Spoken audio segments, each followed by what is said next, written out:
তো চলে এলাম আরও একটা নতুন রেসিপি নিয়ে। তো তালের নতুন সিজন চলে এসছে, তাল উঠেছে, তাই এখন তালের একটা রেসিপি করে দেখাবো তোমাদের। তোমরা সবাই নর্মালি তালের বড়া খেয়েছো, আজকের তাল দিয়ে একটা নতুন রেসিপি বানিয়ে দেখাবো। তো এর জন্য আমরা প্রথমে নিয়েছি 200 গ্রাম চিড়ে, তার সাথে নিয়েছি 200 গ্রাম চিনি, আর নিয়েছি 100 গ্রাম সুজি, যেটাকে আমরা আগে থেকে জলে ভিজিয়ে রেখেছিলাম। এটা কিছুক্ষণ জলে ভিজিয়ে রাখতে হবে। আর এখানে নিয়েছি একটা গোটা নারকেল, এই নারকেলটাকে ভেঙে কুড়ে নিতে হবে। আর নিয়েছি আমরা 200 গ্রাম পাউডার দুধ। তো তোমরা এখানে লিকুইড দুধও ব্যবহার করতে পারো। এই হলো টোটাল উপকরণ। তো প্রথমে নারকেলটাকে আমরা ফাটিয়ে নিচ্ছি।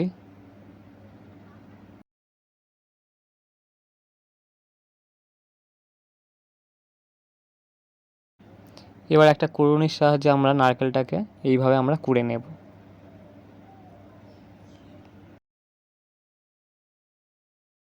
ব্যাস, সমস্ত নারকেলগুলো কোড়া হয়ে গেছে আমাদের। এবার মেন যেটা, তালের মধ্যে থেকে তালের পাল্পকে বের করতে হবে। তো কিভাবে করছি সেটা তোমরা দেখো। প্রথমে তালের যে মুখটা আছে ওটা আমরা খুলে বের করে নিলাম। এবার আমরা তালটাকে প্রথমে একটু ধুয়ে নিতে হবে অবশ্যই। এখন পাকা তালের মুখের ধার থেকে যদি এইভাবে টানা হয়, তাহলে ওপরের শক্ত ছালটা এইভাবে খুলে চলে আসবে। এটা খুব সহজ। তো এইভাবে পুরো তালটাকে আমরা ছাড়িয়ে নিলাম।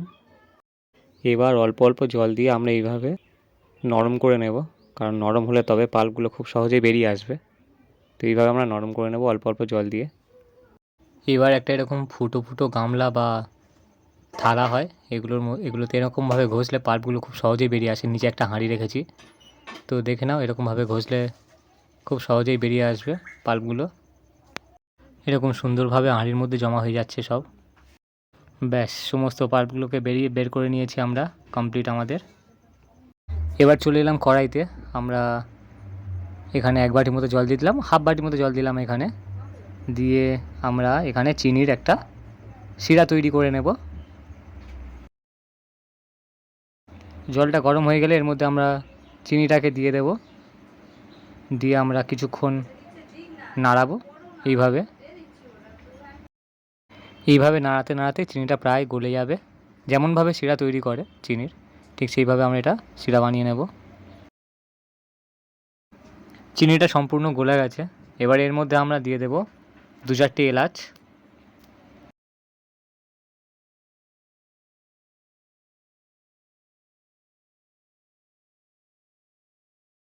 এবারে আমরা কুড়োনো নারকেলটাকেও দিয়ে দেব এর মধ্যে। এবার আমরা কিছুক্ষণ এইভাবে নাড়াবো এটাকে। ব্যাস, নারকেলটা থেকে এরকম সুন্দর সেন্ট ছাড়বে, স্মেল আসবে, আর এরকম মাখা মাখা হয়ে যাবে। আমরা ঠিক এই সময় এটা নামিয়ে নেব।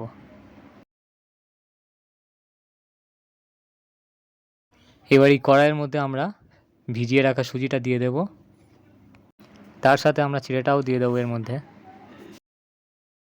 এরপর এই গরম কড়াইয়ের মধ্যে আমরা অল্প অল্প করে তালের পাল্পগুলোকে দেব, আর এটাকে মাখতে থাকবো। এখানে আগুনের ফ্লেমটা একদম কম থাকতে হবে, কড়াইটা একটু গরম হলেই হবে। এখানে খুব জোরে দিলে পুড়ে যাবে সব জিনিসগুলো, তাই এখানে একদম কম ফ্লেমে রাখতে হবে এটাকে। এখানে আমরা অল্প একটু লবণও দিয়ে দিলাম। ব্যাস, এরকমভাবে মাখা হয়ে গেলে আমরা এটাকে একটা পাত্রে নামিয়ে নেব থালার মধ্যে। ব্যাস, এবার ঠান্ডা হয়ে গেলে আমরা এইভাবে হাত দিয়ে আরেকটু ভালো করে ডোটা বানিয়ে নেব, আর একটু ভালো করে এটাকে নরম করে নেব। আচ্ছা, এবার বলে দিই যে আমরা এই ডোটি বানাতে শুধুমাত্র চিড়ে আর সুজি ব্যবহার করেছি। তাই এটাকে মাখানোর জন্য, এটাকে গোল গোল করার জন্য আমরা একটু সামান্য ময়দা হাতে নিয়ে আমরা এটাকে এটার উপর ছড়িয়ে দেব, ডোটার উপর ছড়িয়ে দেবো, তাতে গোল করতে সুবিধা হবে, নাহলে হাতে জড়িয়ে যায় এটা। তো তোমরাও এরকমভাবে এই ট্রিক্সগুলো ফলো করো, তাহলে সুবিধা হবে। ব্যাস, সবগুলোকে আমরা এরকম গোল গোল করে নিয়েছি ছোট ছোট করে। এবার আমরা হাতের সাহায্যে এরকমভাবে একটু বড় করে আমরা এর মধ্যে দিয়ে দেব। নারকেলের পুরটা দিয়ে আমরা ভালো করে মুড়ে দেব মুখটা, ঠিক যেমনভাবে দেখাচ্ছি ভিডিওতে।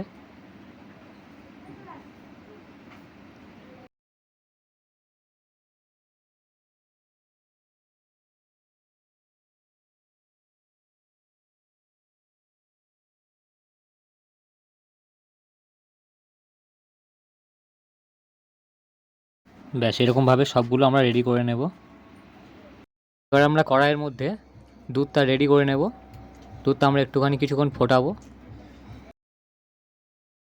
দুধটা ফুটে উঠলে আমরা এর মধ্যে পিঠেগুলোকে একটা একটা করে দিয়ে দেব, দিয়ে আমরা কিছুক্ষণ ফুটিয়ে নেব।